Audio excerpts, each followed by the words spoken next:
Well, welcome to the Javier Mendez podcast and more of a post-fight, post-fight interview right off. We've never done one this close together.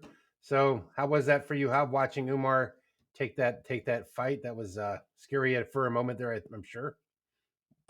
It was basically like I thought. Anything could happen. That guy had some powerful hands, and he has a big percentage of his knockouts through hands. And he's very tough, very, very tough customer. So didn't surprise me on what he did. And he caught Umar on the back of the head with one of those shots that kind of took Umar out for a split second. And it could have been bad for us, but Umar rebounded really quick, went for the legs, did what he's supposed to do, and took him down and controlled him on the ground. Yeah, I mean, he was dominating from that point on. Umar dominated the fight pretty much. That was it. Yeah, yeah, that was basically Father's plan attack, and we knew that Umar was the superior grappler, so we needed to make sure we got the fight there. We worked on kickboxing distance. Don't get in close because the guy, we don't want to give a guy an opportunity. This guy could power like this guy, and while the fight was going on, I was telling Umar, I go, Umar, what was he telling you? He's talking to you. He goes, yeah, he wanted me to stand up. He goes, let's stand up. And Umar said, no, let's fight on the ground. Let's strike here. The guy was saying to him, "Let's, hey, why don't we stand up? I might have something for you in the Yeah, upper cupboard." Huh? no, let's fight on the ground. Let's punch on the ground. And Umar did. I mean, and he listened to me, everything I told him to do in regards to the takedowns, when to take him down, took him down, when to release the punches like he did the last 10 seconds of the fight. I said, now release it, and he released it. I mean, it was very, for me as a, corner, it was a very good corner for me because he executed the way I wanted him to do it against a super, super dangerous fighter. And you know what? People aren't going to realize what a dangerous fighter is unless he proves it on somebody else that's not a Umar. Then they might realize how good this guy is. But we knew how good he was. Habib was nervous on this fight. He told me, Coach, I'm very nervous. Before the fight started, I sent him a video and of Umar working out. And Habib says, we're all here, we're all waiting, but I'm nervous.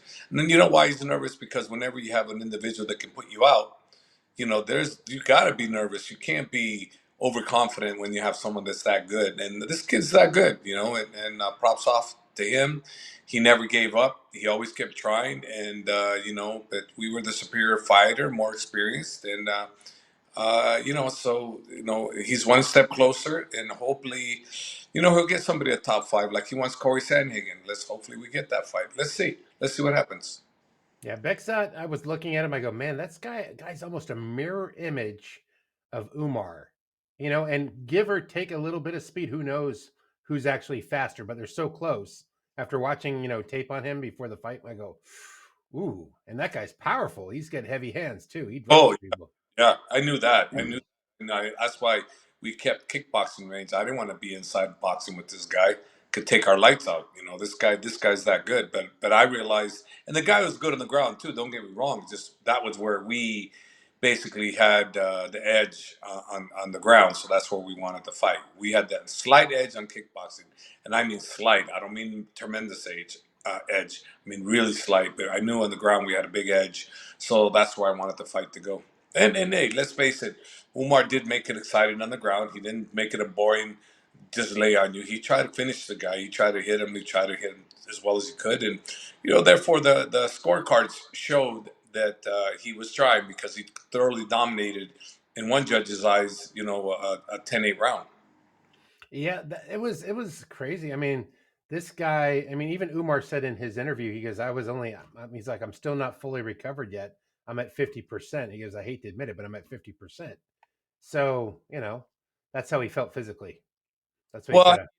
some issues going on, which I won't go into, but he had some dilemma that was causing him issues, and I didn't know about it till after. They never tell me. They didn't want me to get worried, But I was like, God, I don't worry. Stuff. The fight's a fight. You're gonna fight. You're gonna fight. Doesn't matter if you got one leg and you're gonna be able to fight with one leg. But they were concerned of that I would be concerned, so they didn't tell me what was going on. And it is what it is. You can't make any excuses. Fighters fight injured all the time, most of the time. A lot of fighters, when they go into a fight, they have an injury. Like, I heard a podcast with Tony Ferguson when he went in against, his last fight, and, he's messed up his knee. He didn't make no, Torn meniscus, fought anyways, right? he didn't make no excuses. He just fought. Fight. So no excuses. No excuses. Umar said he was 50%, but regardless, he got the job done. Regardless, and it's not 50%. Let's be realistic. He just wasn't It might have felt like that, like he couldn't get yeah, into the next gear, right? ready. And this guy was man. This guy was strong all the way through. If you watch this guy, he never gave up one time. That this guy never gave up all the way to the very end. This guy fought. He fought all the way to the very end, and I was very impressed with him. I'm curious to see how well he does in his next outing. But he's definitely somebody that's going to be around. I don't see he's not an easy out for. I don't care who you are. I don't care what champion you are. This guy's going to be in the mix. He's going to be in the mix. Yeah, he's kind of like a reminiscent of a Peter Yan plus. Peter Yan new generation, a little bit. I could Potentially, see. potentially, Peter Yan. Yeah, potentially. We'll see. We'll see. We'll see. Peter Yan's definitely, but he's a world champion too. So, but yeah, this guy, he's good, man. He's good. What did you so you saw that, and then you find out that, yeah, it was a tough fight. Did it go as you expected, or was it like as you had hoped in the end? I mean, what was it, how your overall It went like I always want. I want to dominate. I want to dominate every round, and I want him to stay healthy and stay relaxed. And he did all that, so it did go the way I wanted it to go. It wasn't expected because you never know. Expected. It went the way I wanted it. More than expected. Because sometimes, I didn't expect him to get hit with that one shot that took his lights out. I didn't expect that. So, no, the fight went the way I wanted it to go. And it was a thoroughly domination through father's plan type of coaching. And, they know what I mean when I say father's plan because, they've been taught by the great one, and their whole lives they've been mentored by him and Habib and Islam and Usman and Umar and the whole group that's his lineage. It's his. He's the one that brought these kids up, and I'm just fortunate to be part of the group. But it's the father. Father. That's why I call it father's plan. I say it a lot because I want to respect the man for what he brought, and he's not here to see the fruits of his labor. And I get to witness it, and I get to share in the victories. did you see Habib last night hanging out with the Golden State Warriors, hanging out with Steph Curry? Yeah, I kind of texted him. I said you should teach him how to do Dagestan basketball. You know what? I get some Dagestan basketball clips I haven't put out. I think I'll put it on there just because, maybe Yeah, drop them this week. there, Steph, come try this. I mean, those basketball players are something else, man. They're like some incredible athletes. So, but yeah, no, it's good. You know what I really liked is Umar's interview was so nice. He's such a nice kid. It's like, wow, Hmm. how can you not love him? He's so nice. He's so nice. And that's who he is, and we don't want to change him. Yeah, he was so nice to his opponent. His opponent was like beat up after the end of that fight. I don't know, some his leg gave out or something. Bezcott, Begzat. I don't want to say his name wrong, but Yeah, his leg or something, like he was wobbling on his leg, like he had torn something. he And was I, messed up pretty good, but Umar just and like I said, he might have come in injured too. You don't know. You just don't know these things. We don't know. We can say, "Oh no, he was healthy," but it's like we don't know. We're not in the camp. Guys come in injured. That's what happens. he was dangerously confident. Like, you can look at certain people, you could tell they're faking the funk. They're like trying to be rar. No, This guy's like, I'm just ready. Let's go. I'm a thunder. took I'm a the, thunder keg. took the fight because he knew he was ready, and he knew he was the underdog, and he had nothing to lose. And it was one of those deals that, hey, I can beat this guy, and if I beat this guy, I rise to stardom, which would have been 100% correct. And for us, we had everything to lose, not as much to gain, because when you beat him, oh, you beat a guy just first time in the UFC. Oh, he's not even ranked. Oh, he's this, that. So it doesn't matter. What mattered is he got the win against a super tough guy, and he got the ring experience. Because it's been a while since he's fought. Because you got to remember the injury factor got him, And so that was a very very good for us that he was able to go out there and perform at this level. So it was good. It was good. It was good. It was good. It was not something that was a perfection, obviously, but it was a good showing for him. I think it's good for him. It elevates him to be up against such a talented opponent. Maybe you're not known in the recipe of the UFC, but you've been over here and you're a monster in another league, and you come over to the UFC. I mean, this guy showed he's at that level. It was a And heavy. he's It was on competitive. yeah, he's on course with his other cousins. Habib, hardly losing but 1 or 2 rounds, right? And then Umar hasn't lost a UFC round, And when Usman gets there, watch out. Yeah, I don't ask like, Usman. One day, I think I'll see. We'll probably see him in the UFC, is my guess. Monday. Um, they got somebody misquoted or got mad at what we were saying about the PFL Bellator. Like, we were talking it down, but what we were saying is you didn't hear a lot of people talking about it. It wasn't really popular at the gym. Nobody was yapping about it. Like when they have a fight locally, a UFC fight, it's around the gym. Everyone's talking about last weekend. That's all. The No, water cooler talk. nobody was talking about it, and I didn't hear anybody talk about it over here where I'm at. I don't even know what was the attendance like for the event. I don't know. I want them to be successful. They need to be successful because they're an organization that hires a lot of my fighters, and I don't want them to go under. I didn't like when they bought Bellator because that meant that we had less people we can throw with Bellator because now it's PFL and Bellator, and we had people getting cut. They cut quite a few hundred fighters plus, and they're probably going to cut more. And that's the sad part. That's the part that makes me, not happy because a lot of fighters that work their whole life, to try to achieve greatness, are not going to get that opportunity because they've been cut. So for me, I'm very much pro PFL, pro Bellator PFL. However they're going to do it, but I'm pro them because if I'm not pro them, I'm pro stupid. If you want Oh, to, you can. That's what I was gonna say. You have so many fighters, including a champion over there. Like, yeah, of yes, of course you like them. You know. course, of course. I need successful. I need one to be successful. I need other ones to come up. We have a lot of fighters, and the UFC can't take them all. UFC won't take them all. So I need the other organizations to step up to the plate and throw great shows. And the PFL and Bellator. I asked my friends up in the UAE, and they didn't really care. They didn't really watch it, and it's hard. It's hard because there's a hardcore people like me and you that would watch it, and Yeah. probably would have loved the fights, and but we didn't get a chance. And also, if I'm not mistaken, I think the vast majority of the victors were from Bellator, except for Ryan Bader, right? I think Ryan Yeah. won that they lost, and he lost to a guy that had super power, Super huge. twice his size.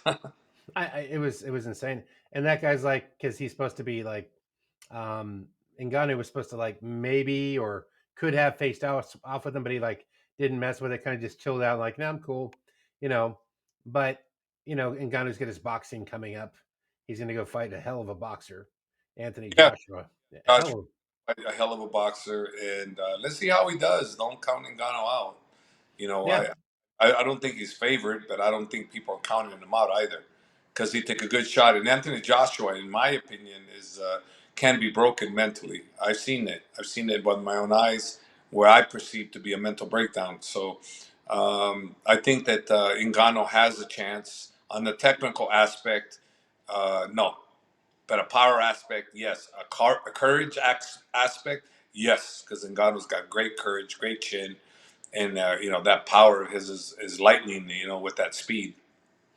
speaking of, more things to influence what happens with Umar going forward, next week is going to shake a few things out. You get O'Malley versus Marlon Vera, and then, I think Peter Yan is fighting Yadong Song.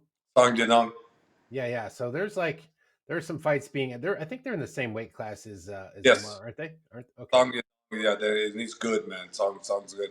I just don't know if he's good enough for Peter Young. Well, we'll see, but he's good. Song Yadong's good, and let's see, but again, for Umar, I don't know what this really means, to be honest with you, because at the top, any of those guys don't want to fight him. It just means we got to still fight other people. And the thing with Umar is, like, he just wants to get a fight, and we took this fight. because we wanted to, that we had a lot to risk, and a lot of people would have never taken this fight. But we, wait, we're supposed to be the heir to the throne, like I'm saying he is. You got to fight everybody. You put up a fight, let them fight. You fight them. And the way I look at it is, if this guy is supposed to be non-ranked, supposed to be this, supposed to be super tough, not tough, whatever, you fight him. You get rid of him, get him out of the equation. Then you go to the next one, and eventually they're gonna have no choice but to give you the top guys. And the top guys are going to want to fight you because you're gaining a lot of steam, you're getting a lot of name value, and when you get steam and name value, guess what? And then you got the Corys and the Peter Yans and the upper guys saying we want him because he's got the last name. Yeah, it's like what Corey say. He goes name privileged, and no, it's true. It's true. I mean, you because you got the famous name, but you know what? You have to be good, and he's good. So yeah, I get the opportunity, but I fight everybody, anybody, and I'm good, and I belong here.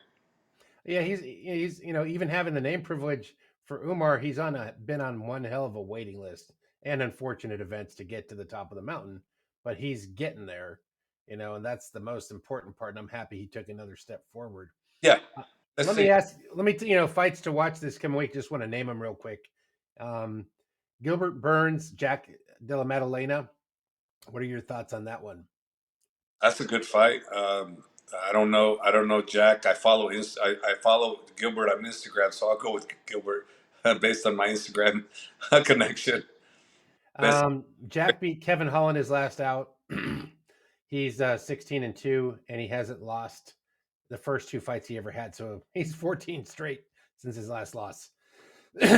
So that's competitive. But this is Gilbert Burns, who's he's amazing. I would go with him too. How Yeah. about this? Now this one is I don't know. I know where I'm leaning now. Kevin Holland versus Michael Venom Page. Man, because I met Kevin Holland. I want Holland because that's what I do. You But meet him, they're your friend. You're like, okay, I can't vote against you. Whoever man, shakes my hand first. he's got a tough fight on his hands, man. He got a tough fight. I'm leaning on Michael Venom Page. That's Like just Kevin based on what I've seen. Holland is known for great striking in MMA, but now you're meeting against a karate world champion, like a striker from like hell that can deliver lightning speed and finish you with one punch, one kick, one knee.